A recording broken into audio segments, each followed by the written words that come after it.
Hi there, friends. It's time for 5 minutes in music history with your host, me, your old pal, Leo DeSanto.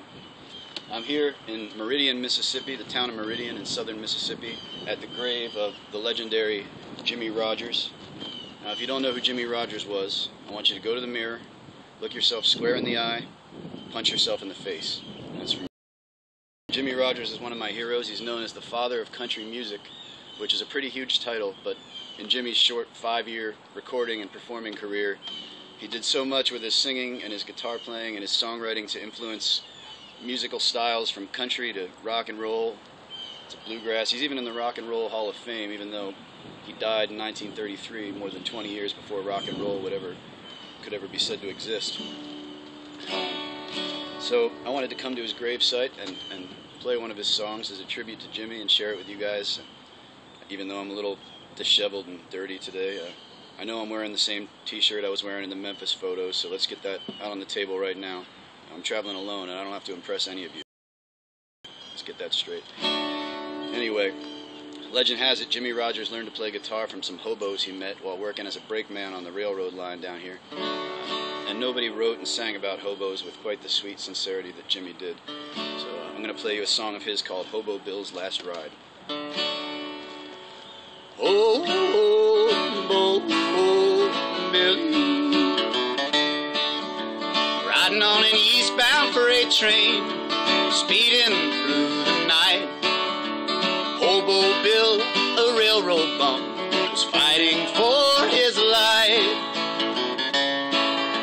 Sadness in his eyes revealed the torture of his soul as he raised a weak and weary hand to brush away the cold. Oh, Billy. There were no warm lights flickered around him, no blankets there to fold. There was nothing but the howling wind and the driving rain so cold. He heard a whistle blowing in a dreamy kind of way. The hobo seemed contented, for he smiled there where he lay. Oh, Billy.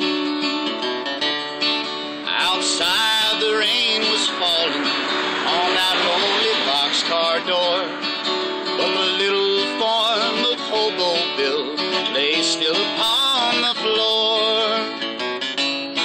As the train sped through the darkness and the raging storm outside, no one knew that Bill was taking his last ride. Oh,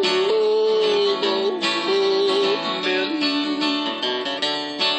It was early in the morning when they raised the hobo's head.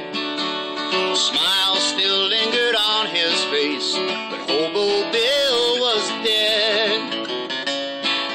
There was no mother's longing to soothe his weary soul, for he was just a railroad bum